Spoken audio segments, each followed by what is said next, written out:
그리고 16절 중반절에 수장절을 지키라라고 말합니다. 수장절을 왜 지키라고 말씀하십니까? 뒤에 또 설명이 나오는데, 이는 내가 수고하여 이룬 것을 연말에 밭에서부터 거두어 저장함이니라, 이렇게 말합니다. 수장절이라는 말은요, 추수의 숫자와 이 추수에서 뒷글자 숫자와 저장의 장자를 따서 수장절이라고 부릅니다. 추수한 것을 저장한다라는 그런 의미죠. 곡식의 추수를 다 마친 후에 곡식을 저장하면서 지키는 절기를 바로 수장절이라고 부릅니다. 이 수장절의 이름에도 여러 가지가 있는데, 이스라엘 백성이 광야 생활 가운데 이 텐트를 치고 살았던 것을 기념하는 절기라고 해서 장막절이라고 부르기도 하고요, 혹은 초막절이라고 부르기도 합니다. 초막을 치고 살았다라고 의미해서 다양한 이름으로 부르지만, 이 절기도 역시 생활의 은혜를 감사해서 지키는 것으로 오늘날의 추수감사절과 같은 절기입니다. 그래서 오늘 우리가 드리는 추수감사절은 추수해서 감사하는 절기가 아니라 하나님께서 우리의 삶 가운데 우리의 생활 속에 베풀어 주신 은혜에 감사해서 보내는 절기가 바로 이 추수감사절이라고 말하는 것이죠. 사람들은요, 누구나 다 행복하고 싶은 욕구가 있습니다. 마땅히 있어야 되는 욕구입니다. 탈무드에서는 이렇게 말해요. 탈무드에서는 함께 읽습니다. 이렇게 말합니다. 시작. 세상에서 가장 지혜로운 사람은 배우는 사람이고, 세상에서 가장 강한 사람은 자신을 이기는 사람이고, 세상에서 가장 행복한 사람은 감사하는 사람이다. 이렇게 말하고 있습니다. 가만히 자기 자신을 되돌아보고 주변을 사람들을 봐도요, 많이 가졌다고 행복해하는 사람은 본 적이 있습니까? 많이 가진 것 때문에 사람의 삶에 행복이 주어지는 것은 결코 아닌 것 같습니다. 부자면 감사하게 될까? 여러분, 부자가 감사하게 되는 것이 아니라 겸손한 사람이 감사하게 됩니다. 행복의 문은요, 돈으로 열리는 것이 아니라 감사로 열린다는 것을 기억하는 여러분들 되시기를 바랍니다. 삶의 위기는 언제 찾아올까요? 우리는 물질을 잃어버리면 삶의 위기가 찾아온다고 생각할 때가 많이 있습니다. 하지만 정말 위기는요, 물질을 잃어버리는 것이 아니라 감사를 잃어버릴 때 우리의 인생의 위기가 찾아온다라는 겁니다. 그래서 사도 바울은요, 우리가 행복하게 살 수 있는 비결에 대해서 말하면서 이렇게 말합니다. 범사에 감사하라. 감사하는 것, 이것이 바로 행복의 문을 여는 열쇠라고 말하고 있는 것이죠. 그러면 여러분, 우리가 어떻게 해야 감사할 수 있을까요? 첫 번째로 가시가 아니라 꽃을 보아야 한다라는 겁니다. 이 말은요, 우리의 관점이 바뀌지 않으면 우리의 소유가 아무리 많다고 할지라도 절대로 감사할 수 없다라는 겁니다. 여러분, 장미꽃을 보면요, 이 장미꽃에서 가시를 보면서 불평하는 사람이 있는가 하면, 이 가시가 그렇게 많은 가운데 꽃이 피는 것을 보고 감사하는 사람이 분명히 있습니다. 저처럼 이렇게 알레르기 비염이 있는 사람은요, 봄만 되면 꽃가루 때문에 불평합니다. 하지만 봄이 되면 꽃향기 때문에 감사하는 사람도 분명히 있다라는 겁니다. 여름에 무더위 때문에 불평하는 사람이 있지만 여름에 주어지는 시원한 나무 그늘 때문에 감사하는 사람도 분명히 있습니다. 가을에 낙엽 때문에 불평하는 사람도 있지만 낙엽 때문에 감사하는 사람도 있다라는 겁니다. 은행에 비린내가 심하잖아요. 그 냄새 때문에 가을을 견딜 수 없어 하는 사람도 있지만 은행이 너무나 맛있어서 가을을 기다리는 사람도 있다라는 거죠. 단순한 이야기지만 우리 삶의 모든 것이 내가 어떻게 바라보느냐에 따라서 관점이 달라진다라는 겁니다. 우리 모두가 알고 있지만 이렇게 다르게 본다라는 것, 감사의 눈으로 본다라는 것, 이것이 왜 그렇게 어려운지, 그렇게 오랫동안 우리가 신앙생활을 했음에도 불구하고 세상을 바라보는 눈과 나 자신의 인생을 바라보는 이 감사의 눈이 왜 이렇게 형성되기가 어려운지 스스로 회개하게 된다는 겁니다. 여러분, 불평은요, 습관입니다. 반면에 감사 역시도 습관입니다. 불평을 자꾸 하다 보면요, 불행해지는 연습을 하게 되는 것이고요, 감사를 자꾸 하다 보면 우리가 행복해지는 연습을 하게 되는 것입니다. 불평하는 사람의 문제는요, 나 혼자 불평함으로 불행해지는 것이 아니고 주변 사람들까지도 내 불평 때문에 불행해진다는 데 있습니다. 반면에 내가 감사하게 되면 내가 행복해지고요, 이 감사가 전염되어서 내 주변의 사람들까지도 감사하고 행복하게 되어진다는 겁니다. 이런 말이 있습니다. 고양이가 많다고 불평하면 조금 있다가 쥐가 많다고 불평하게 될 것이다. 고양이가 많이 있어서 왜 이렇게 고양이가 많어라고 불평하게 되면 조금 있으면 쥐가 득실거려서 또 불평하게 된다라는 거죠. 이스라엘 백성들이요, 골짜기에서 골리앗을 대면했을 때 그 큰 거인을 보고 모두가 걱정했어요. 우리가 어떻게 저 골리앗을 물리칠 수 있을까 불평했지만 어린 다윗은 그 골리앗을 거인으로 본 것이 아니라 거인이기 때문에, 덩치가 큰 사람이기 때문에 물맷돌을 정확히 맞힐 수 있는 표적이 큰 적이다, 이렇게 바라보았다라는 겁니다. 보는 관점에 따라서 완전히 달라진다라는 거죠. 감사하다라는 말이 영어로 땡스입니다. 이 땡스라는 단어가 여러분 무슨 단어에서 파생되었는지 아십니까? 네, think라는 단어에서 파생되었습니다. 생각하다라는 단어에서 땡스라는 단어가 만들어졌다라는 거죠. 감사는 생각에서 나온다라는 말입니다. 감사는 생각에서 나오는 겁니다. 우리가 생각하면 감사할 수 있는 겁니다. 감사의 부재는요, 생각의 부재에서 나온다는 것을 기억하시길 바랍니다. 눈앞에 보이는 것만 보기 때문에 불평이 나오는 거예요.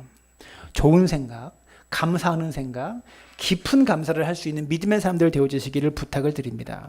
그러면 우리가 정말 감사해야 되는, 우리가 정말 생각해야 되는 감사는 무엇인가? 그것은 예수님의 십자가와 부활과 예수님의 재림입니다. 오직 예수 그리스도 안에 있는 하나님의 은혜로 말미암아 그 보배로운 피로 우리가 하나님의 자녀가 되었습니다. 천국 백성이 되었고 하나님의 백성이 된 것입니다. 이전에 우리는 진노의 자녀였는데 예수 그리스도의 십자가로 말미암아 하나님이 사랑하시는 하나님의 아들, 하나님의 딸, 하나님의 자녀가 되었다라는 겁니다. 그래서 이제 내가 썩어질 세상의 것을 위해서 살지 않고 영원한 것을 위해서 저 하늘의 것을 바라보며 살 수 있도록 삶의 방향이 완전히 바뀌어졌다라는 겁니다. 그리고 그 약속대로 예수님께서 이 땅에 재림하실 때에 우리의 썩어질 육체도 완전히 변화받아서 영광스러운 몸을 입게 될 것이다. 이것이 우리가 받은 은혜입니다. 사랑하는 여러분, 이 사실을 정말로 믿으면, 이 은혜에 정말 감격하면 우리 삶에 있는 모든 것들을 감사할 수 있는 삶의 시야가 열린다라는 겁니다. 이 구원의 은혜에 정말 감격하면 삶의 시야와 삶의 관점이 완전히 달라진다라는 겁니다. 사랑하는 여러분, 만약에 우리 삶의 관점이 바뀌지 않는다면, 늘 불평만 나오고 원망만 나온다면 우리가 하나님의 험한 십자가를 더 사랑할 수 있도록, 하나님을 더 사랑할 수 있도록 기도하시기를 바라고 헌신하실 수 있게 되기를 바랍니다. 불평이 나오면 예수의 십자가를 바라보십시오. 두 번째로 작은 것에 감사하라는 겁니다. 여러분, 선물을 자녀들에게 주다 보면 작은 것인데도 넙죽넙죽 감사하면서 받는 자녀가 있는가 하면 정말 좋은 것을 주어도요, 시큰둥한 자녀가 있어요. 사람들도 마찬가지입니다. 작은 것을 줘도 감사하다고 인사하는 사람이 있고 큰 것을 줘도 시큰둥한 사람이 분명히 있다라는 겁니다. 이런 말이 있어요. 사람이 은혜는 물에 새기고 원수는 돌에 새긴다. 은혜는 물에 새겨요. 근데 원수는 돌에 새겨서 영원히 기억하고 있는 거예요. 예수님께서 문둥병자 10명을 고쳐주시는데 감사하는 사람이 몇 명 있었습니까? 예수님께 찾아와서 감사를 표현한 사람이 1명이었어요. 9명은 받은 은혜를 어디다가 새긴 겁니까? 물에다가 새겨버린 겁니다. 올 한해 살아오시면서 여러분들에게 감사하게 대해주신 분들이 많이 있을 거예요. 고맙게 여러분을 대해주신 분들이 분명히 있을 겁니다. 그들이 해주신 감사를요, 물에 새기셨습니까? 아니면 돌에 새기셨습니까? 우리가 감사할 일들은 돌에 새겨야 되는 겁니다. 기억해야 되는 겁니다. 올 한 해 살아오시면서 의도치 않게 우리의 마음에 불편함을 주셨던 분들도 있을 것이고, 또한 우리 역시 다른 사람에게 그런 불편한 감정과 마음을 주었을 때가 분명히 있었을 겁니다. 혹시 아직도 마음에 화나는 사람이 있으시다면 여러분, 그들의 이름을 돌에 새기지 말고 물에 새길 수 있게 되기를 바랍니다. 그리고 휙휙 저어서 사라져 버릴 수 있도록 그렇게 하는 여러분들 되시기를 주님의 이름으로 부탁을 드립니다. 그리고 여러분에게 감사하게 만드는 사람의 이름을 돌에 새기십시오. 그리고 기억하십시오. 사람에게 가장 큰 저주는 무엇인가? 목마름이 아니라 감사하는 마음이 생기지 않은 메마름이다라는 말이 있습니다. 감사하는 마음이 생기지 않는 메마름, 여러분, 그것에 대해서 아파할 수 있게 되기를 바랍니다. 목마름이요, 우리에게 얼마나 소중한 동기가 되는지 모릅니다. 그러면 왜 메마름이 생기는가? 왜 감사가 나타나지 않은 메마름이 생기는가? 여러 가지 이유가 있겠지만 가장 큰 이유는 욕심 때문에 생긴다라는 겁니다. 영국의 한 귀족이 그 부엌에서 하녀들이 함께 이야기하는 것을 어깨너머로 듣습니다. 하녀가 이렇게 이야기했대요. 부엌에서 한 하녀가 5파운드만 있으면 내가 정말 행복할 텐데 5파운드만 있으면 그 이야기가 이 귀족의 뒤에 들린 것입니다. 나에게는 5파운드는 아무것도 아닌 돈인데 5파운드만 갖고 있으면 이 돈만 있으면 이 사람이 행복해진다고 하니 그래서 부엌으로 들어가서 이 집 주인이 하녀에게 5파운드를 주었다고 합니다. 그리고 나서 이 집 주인이 부엌을 걸어서 나오는데 뒤에서 하녀들이 하는 소리가 들렸다고 합니다. 근데 정말 뜻밖의 소리가 들린 거예요. 난 정말 바보야. 왜 10파운드라고 말하지 않았을까? 이런 소리가 들렸다라는 겁니다. 여러분, 우리가 이렇지 않습니까? 우리가 하나님께 간구의 기도를 드리는 만큼 감사의 기도를 드려본 적이 있습니까? 하나님께 달라고 기도하는 것만큼 감사하다고 기도를 드려본 적이 있냐라는 거죠. 10분의 1만큼이라도 우리가 감사의 기도를 한 적은 있는가? 우리가 이렇게 하나님께 감사하면 우리가 간구하지 않은 것들도 하나님께서 부어주시는 은혜들을 분명히 경험할 수 있다라는 말입니다. 이스라엘 백성들이 광야에서 처음 만나를 먹었을 때 이스라엘 백성들의 반응은요, 만나를 처음 맛보고 꿀 섞인 과자 같다. 너무나 달고 맛있다. 꿀 섞인 과자 같다. 이렇게 이야기합니다. 근데 나중에 민수기 11장 8절을 보시면 기름 섞인 과자 같다라고 말합니다. 처음 먹었을 때는 꿀 섞인 과자처럼 너무나 맛있고 달콤하고 감사했던 사람들이 나중에는 기름 섞인 과자 같다라고 말할 정도로 불평하고 있다라는 겁니다. 인간이 이렇습니다. 욕심이 얼마나 많은지 하나님도 인간의 욕심을 채워줄 수 없다고 말합니다. 깊이 생각할수록 정말 그렇습니다. 밑 빠진 독과 같아요. 인간의 욕심이라는 것이 밑 빠진 독과 같습니다. 우리의 욕심은 절대 채워지지 않는다라는 거죠. 야고보서 1장 14절은 이렇게 말합니다. 함께 읽습니다. 욕심이 잉태한 즉 죄를 낳고 죄가 장성한 즉 사망을 낳느니라. 탐욕을 버릴 수 있게 되기를 바랍니다. 욕심 부리지 않고 작은 것에 감사할 수 있는 마음, 이 마음이 저 여러분들에게 필요하다라는 겁니다. 자동차 왕 헨리 포드에게 조지아주의 한 시골 학교 여교사가 편지를 보냈습니다. 그 내용은 학교에 피아노 한 대를 좀 기부해 주셔서 아이들에게 음악을 가르치고 싶은데 1,000불만 좀 기증해 줄 수 없느냐. 피아노 한 대를 사서 아이들에게 음악을 가르치고 싶다라고 헨리 포드에게 시골 학교의 작은 여교사가 편지를 보냅니다. 그때 헨리 포드가 이런 편지를 너무나 많이 받아봐가지고요, 그냥 의례적으로 반응했다고 합니다. 그래서 편지 봉투에 이 시골 학교 여교사가 1,000불을 달라고 했는데 헨리 포드가 10센트를 넣어서 보내줬다고 합니다. 이 10센트를 받은 여교사가 낙심하지 않고요, 그것을 감사하고 여기에도 하나님의 은혜가 있을 것이라고 생각해서 이 10센트 가지고요, 땅콩 종자를 샀다고 합니다. 그래서 학생들하고 열심히 재배를 해가지고 감사하는 마음으로 이 땅콩 종자가 이렇게 자라는 것을 보고 감사 노트를 써서 헨리 포드에게 보냈습니다. 당신이 준 10센트로 우리 학생들이 이렇게 감사하고 이 땅콩이 자라는 것을 보면서 이렇게 감사하고 있습니다라고 편지를 써서 보냅니다. 여러분들이 헨리 포드라면 어떻게 반응하겠어요? 아니, 세상에 1,000불을 달라고 했는데, 그래서 10센트를 보내줬는데 그것에 감사하는 마음으로 이렇게 편지를 또 썼다니. 그래서 헨리 포드가 기부를 했어요. 얼마 기부했을까요? 1,000불을 기부해달라고 했는데 10,000불을 기부한 겁니다. 이 작은 학교에. 여교사가 10센트에 감사했더니 10,000불이 이 학교에 찾아왔다라는 겁니다. 여러분, 하나님의 손은 헨리 포드의 손보다 훨씬 크심을 기억하십시오. 내가 작은 것에 감사할 때 하나님은 더 큰 은혜를 우리에게 부어주신다라는 겁니다. 작은 것에 감사하면 하나님의 감동받습니다. 여러분, 큰 것에 감동받는 자녀보다 작은 것 하나에 감동받는 자녀가 있다면 얼마나 기쁘겠어요. 작은 것에 감사하면 하나님의 마음이 움직이신다라는 겁니다. 지금 당장 하나님께 하나님 감사합니다 라고 의지적으로 고백하시고 의지적으로 나의 입술에 명령해야 된다는 겁니다. 감사하는 감정이 생길 때 감사하는 것이 아니라 하나님께서 우리에게 감사하라고 명령하셨기 때문에 우리는 감사해야 된다는 거예요. 감사는요, 배워가는 겁니다. 감탄은 인간의 본능입니다. 인간의 본능이에요. 지난주에 호명호수를 갔다 왔는데 우리가 모두 좋은 날씨와 그 경치에 감탄했잖아요. 좋은 경치와 자연을 보면 인간은 감탄합니다. 그런데 감사는 배워야 돼요. 저희 아들한테 아이스크림 하나 줘보세요. 얘가 감사하다고 합니까? 안 해요. 제가 시켜야 해요. 감사는 배우는 겁니다.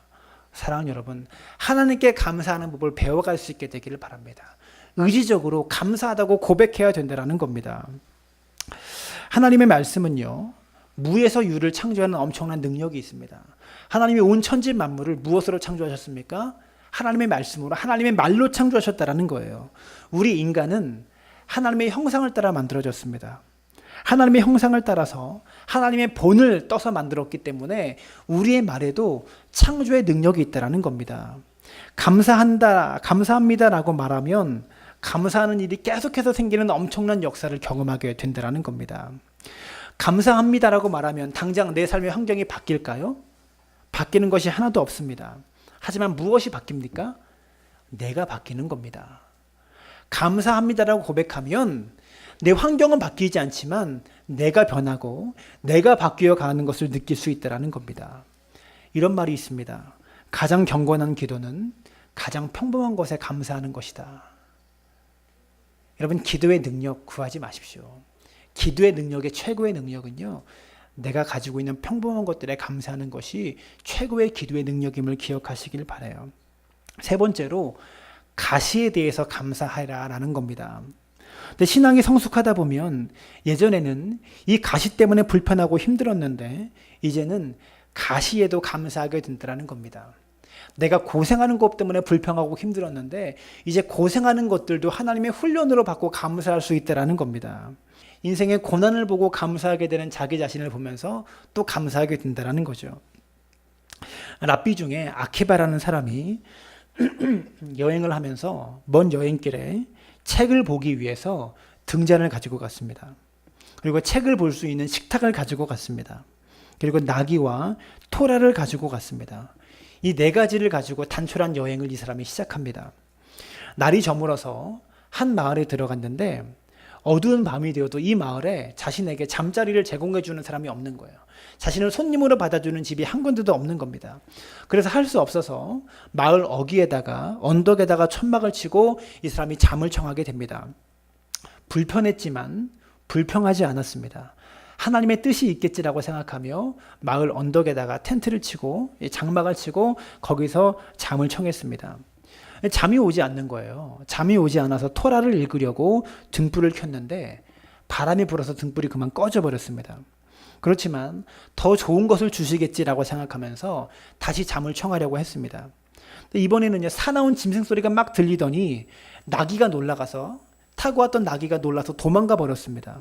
그 통에 옆에 있던 수컷 나귀까지 같이 도망가 버렸대요. 그랬지만 불평하지 않고 더 좋은 것을 주실 거야 라고 감사하며 잠을 청했습니다. 이제 남은 것은 그에게 토라밖에 없었다라는 거죠. 아침에 일어나서 아키바가 마을에 들어갔더니 마을이 밤새 도적대가 침략해서 마을의 모든 사람을 다 죽이고 말았다라는 겁니다. 만약에 아키바가 그 마을에서 잠자리를 청했거나 등불에 불이 켜져 있어서 토라를 읽었거나 나귀가 옆에 있어서 울부짖었거나 했다면 아키바 역시 이 도적들에게 붙잡혀서 죽을 수밖에 없었다라는 거죠. 하나의 이야기지만 우리에게 많은 교훈을 줍니다. 범사에 감사하는 것이 우리를 지켜준다는 거예요. 범사에 감사하는 것이 우리를 지켜줍니다. 올 한 해 살아오시면서 우리가 잠자리를 구하지 못하고 등불이 꺼지고 나귀가 도망가 버리는 크고 작은 상실들을 여러분은 경험하셨을 겁니다. 이러한 상실들을 경험하지 않은 인생은 한 사람도 없다라는 거죠. 그런데 내가 그것을 잃어버렸기 때문에 지금 내 삶이 유지되고 있다는 것을 기억하시기를 부탁을 드립니다. 근데 이것을 아는 사람이 매우 적다라는 거죠. 사람이 얼마나 어리석냐면 지금 내가 가지고 있는 것, 지금 내가 소유하고 있는 것이 나에게 좋은 것인지 나쁜 것인지 구분하지 못할 정도의 어리석다라는 겁니다. 사람이 이렇게 어리석어요. 조금 지나면 예전에 내가 슬퍼했고 아파했던 것들이 지금 자신을 견고하게 만들어주는 보석과 같은 것들이었고 지금 나에게 유익이 되고 큰 힘이 되는 것들이 좋아서 기뻐하는 일들이 미래에 나에게 약이 아니고 독일 때가 많았다는 것을 우리가 깨달을 때가 분명히 온다라는 겁니다. 저는 이렇게 묵상합니다. 그리스도인들에게 독이 될 것이 하나도 없다. 세상 사람들은요, 이것이 약이 되는지 독이 되는지 모릅니다. 근데 그리스도인들에게는요, 모든 것이 다 약이 되는 것입니다. 어떻게 약이 됩니까? 항상 감사하고 범사에 감사하면 모든 것이 약이 되는 겁니다. 왜 그렇습니까? 하나님이 모든 것을 합력하여 선을 이루시는 분이기 때문에 그렇습니다. 우리 인생의 어려움도, 우리 인생의 슬픔도 이 모든 것들을 다 합치셔서 선을 이루시는 분이, 우리 인생의 선으로 만들어주시는 분이 우리 주님이시기 때문에 그렇다라는 거죠. 오늘 추수감사주의를 맞이하여서 내가 감사하지 못했던 가시가 있다면 그 가시를 감사로 만드는 여러분들 되시기를 주님의 이름으로 부탁을 드립니다. 다윗을 보면요, 다윗의 찬양시의 백미는요, 다윗이 왕이었을 때보다도, 그러니까 사울을 피해서 자신의 아들 압살롬에게 배반을 당해서 광야를 떠돌아다녔을 때 다윗의 고백의 백미가 다윗의 어려운 시절입니다. 욥은 어땠습니까? 모든 재산을 잃어버리고 소중한 열잔원을 다 잃어버렸을 때 그 욥의 고백은요, 주신 자도 여호와시요 취하신 자도 여호와시니 여호와 이름이 찬송을 받을지어다. 이 놀라운 욥의 찬양, 이 찬양 하실 수 있는 여러분들 되시기를 부탁을 드립니다. 하박국 선지자는 비록 무화과나무가 무성하지 못하며 포도나무에 열매가 없으며 감람나무에 소출이 없으며 밭에 먹을 것이 없으며 우리의 양이 없으며 외양간에 소가 없을지라도 나는 여호와로 말미암아 즐거워하며 나의 구원의 하나님으로 말미암아 기뻐하리로다. 보석보다 더 귀한 보석은 이 신앙 고백입니다. 하나님께서 우리를 세상에 보내신 것은 이 세상에서 보석을 찾아와라라고 보내주신 것이 아니라 우리가 하나님의 인격과 하나님의 설품을 닮은 보석과 같은 사람이 되라고 우리를 이 땅에 보내셨다는 것을 기억하시길 바랍니다. 하박국은요, 먹을 것도 없었습니다. 재물도 없었기 때문에, 먹을 것이 없기 때문에 하나님께 드릴 재물도 없었죠. 그래서 제사도 드릴 수 없었습니다. 그러나 하박국은 재물로 제사를 드릴 수 없었지만 감사로 제사를 드린 사람이 있다라는 거예요. 저는요, 이것이 최고의 재물이라고 생각합니다. 추수감사주일에 여러분이 하나님께 드릴 재물이 없어도 감사의 재물을 드릴 수 있다면 그것이 주님께 드리는 최고의 재물임을 기억할 수 있기를 주님의 이름으로 축원합니다. 네 번째, 마지막으로 평생 감사해야 된다는 겁니다. 감사하는 마음이 오래가지 않아요. 제 자신을 봐도요, 어제 감사했던 것들이 오늘까지 이어지지 않습니다. 우리의 감사가 반짝 감사일 때가 참 많이 있다는 거죠. 사람들에게도 마땅히 감사를 입으로 고백하고 표현해야 되는데요, 이 한국 사람들의 정서상 속으로는 감사하다고 생각하지만 이 감사하다고 말로 표현하는 것이 참 힘들어요. 표현이 안 되면 감사가 아니라는 거죠. 표현해야 됩니다. 감사하는 말을 자꾸 입에서 던지셔서 평생 감사를 습관으로 만들 수 있게 되기를 바랍니다. 그래서 감사가 습관이 되고 감사가 인격이 되고 감사가 인생에 되어지는 평생 감사의 인생을 살아가는 여러분들 되시기를 주님의 이름으로 축원합니다.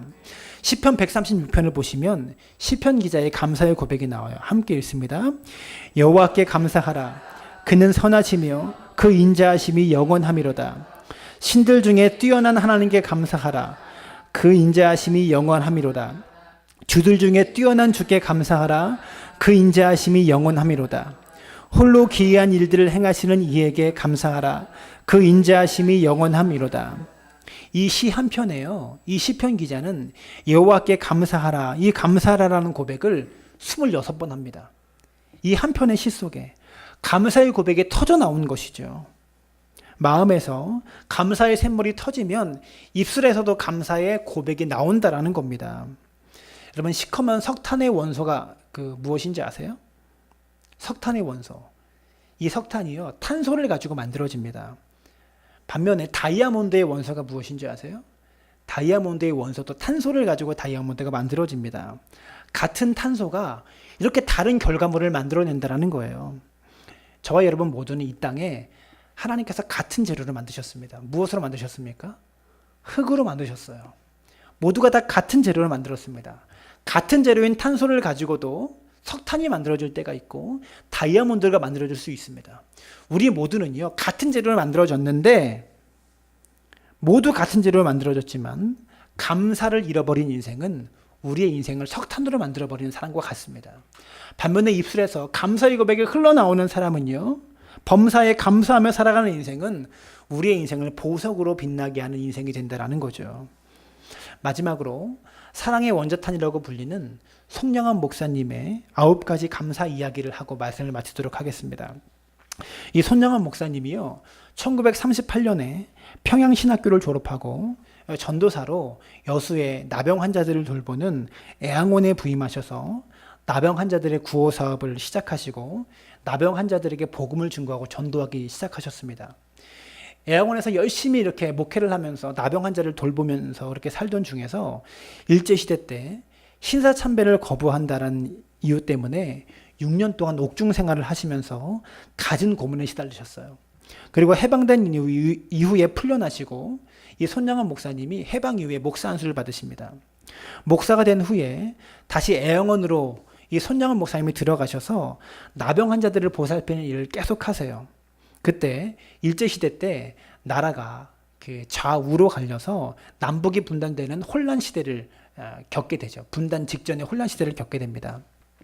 그때 1948년 10월 21일 두 아들 동인이와 동신이가 기독교 신자라는 이유로 아버지이신 송영원 목사님이 하나님을 부인하는 공산주의를 반대한다는 이유로 공산당원인 자익세력 안재선 청년에 의해서 이 두 아들이 총살당하게 됩니다. 동인이와 동신이가 아버지가 공산주의를 반대한다는 이유로 총살당하게 돼요. 졸지에 사랑하는 두 아들을 잃어버리는 엄청난 일을 겪게 됩니다. 그런데 손양원 목사님은요, 자신의 두 아들을 죽인 그 원수 안재선을 자신의 양아들로 삼고 그를 용서합니다.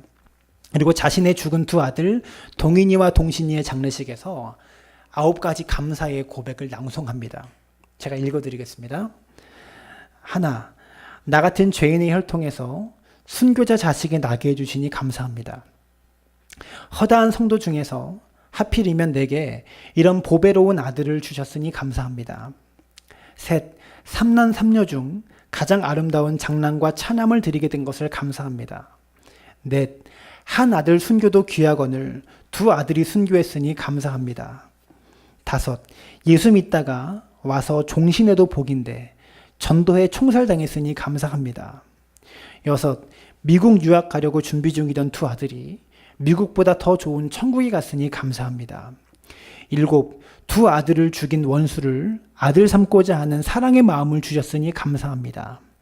여덟, 두 아들 순교로 말미암아 천국 아들을 열매 맺게 해주신 것을 감사합니다. 아홉, 이 같은 역경 속에서도 하나님의 사랑을 찾는 기쁜 마음 주시는 예수 그리스도께 감사를 드립니다.